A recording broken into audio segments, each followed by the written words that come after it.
Good morning the Bihar teachers history makers. मेरा mobile मेरी शिक्षा।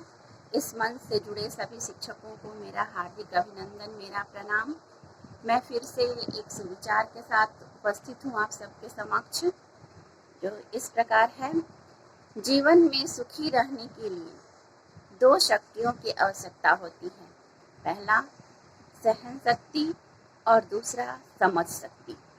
सहन शक्ति तो प्रायः प्रकृति प्रदत्त होती है, लेकिन समझ शक्ति का विकास शिक्षा के द्वारा होता है। आइए हम भी अब सुखी रहने का प्रयास करते हैं, अपनी समझ शक्ति का विकास करते हैं और अपनी शिक्षा की शुरुआत करते हैं।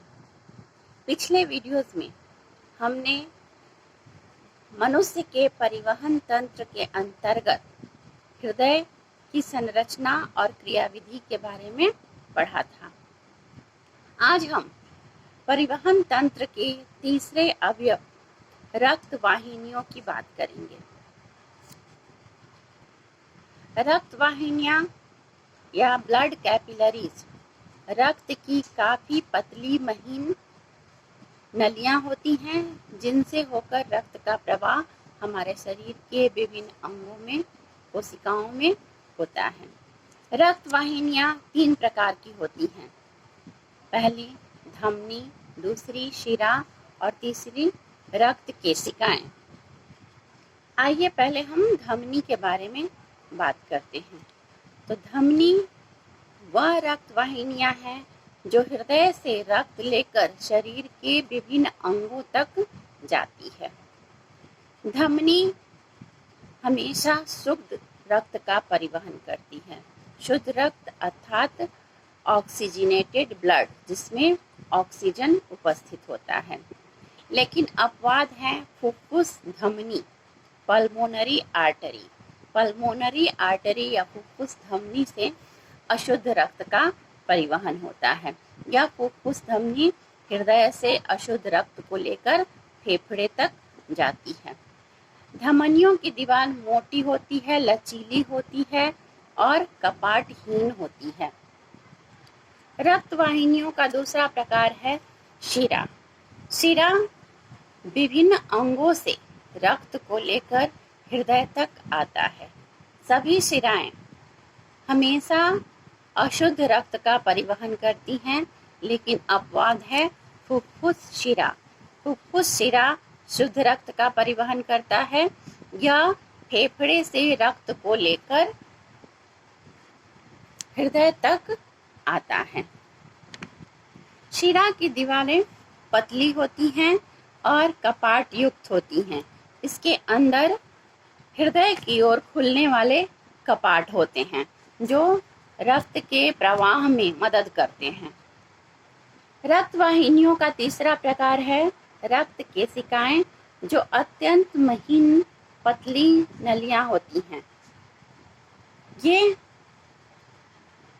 नलियां या रक्त केशिकाएं धमनियों से बनती हैं। धमनियां धमनिकाओं में विभाजित होती हैं और धमनिकाएं रक्त केशिकाओं में विभाजित होती हैं।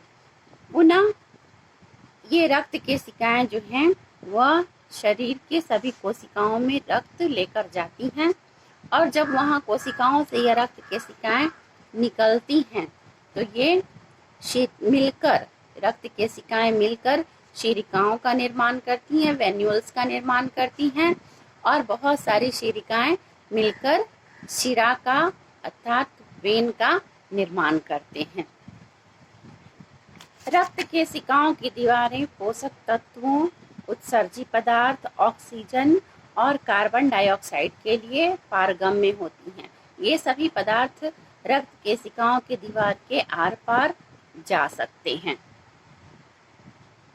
मनुष्य में रक्त परिवहन तंत्र के अलावा एक और तंत्र होता है, जिसको हम लसिका तंत्र कहते हैं, लिम्फ कहते हैं। लसिका का निर्माण भी रक्त से ही होता है। उच्च श्रेणी के जंतुओं में रक्त केशिकाओं की दीवार से पार करके रक्त प्लाज्मा का कुछ भाग अंतःकोशिकीय स्थान में चला आता है। यह क्रिया विसरण के द्वारा होती है। इस प्लाज्मा में WBC यानी श्वेत रक्त कण, इसके अलावा बचे हुए भोजन के पोषक तत्व, कुछ हार्मोन इत्यादि भी उपस्थित होते हैं। इनमें प्रोटीन की मात्रा कम होती है। ये लसिका का निर्माण करते हैं, लिम्फ का निर्माण करते हैं और इस तंत्र को हम लसिका तंत्र कहते हैं। आइए अब हम बात करते हैं रक्तचाप के बारे में। हमने पढ़ा है कि हृदय के कोष्ठों में, चारों कोष्ठ जो होते हैं, 2 आलिंद 2 निलय, इनमें संकुचन और शिथिलन की क्रिया होती है, अर्थात सिस्टोल और डायस्टोल की क्रिया होती है, जिसके कारण पूरे शरीर में रक्त प्रवाह बना हुआ रहता है। महाधमनी और उसकी शाखाओं अर्थात धमनियों में रक्त प्रवाह के कारण उत्पन्न दबाव ही रक्तचाप या ब्लड प्रेशर कहलाता है। यह रक्तचाप निलय में संकुचन होने के कारण उत्पन्न होता है, क्योंकि जब निलय में संकुचन उत्पन्न होता है तभी रक्त निलय से निकलकर महाधमनी में जाती है और महाधमनी की दीवार पर तथा धमनियों की दीवार पर वह एक दबाव उत्पन्न करता है जो रक्तचाप कहलाता है। इसकी माप अर्थात रक्तचाप की माप स्फिग्मोमैनोमीटर नामक यंत्र के द्वारा होती है। इस यंत्र में एक पारा का, मरकरी का स्केल होता है जिसमें हमारा रक्तचाप प्रदर्शित होता है, जिसमें सिस्टोलिक प्रेशर और डायस्टोलिक प्रेशर प्रदर्शित होते हैं। हमारा सामान्य सिस्टोलिक प्रेशर 120 mmHg और डायस्टोलिक प्रेशर 80 mmHg होता है। इससे अधिक रक्तचाप होने से हमें हाई ब्लड प्रेशर और कम रक्तचाप होने से लो ब्लड प्रेशर की शिकायत हो जाती है। इस प्रकार यह चैप्टर मनुष्य में रक्त का परिवहन समाप्त हो जाता है। अगले वीडियो में हम दूसरे जैव प्रक्रम के बारे में पढ़ेंगे। धन्यवाद।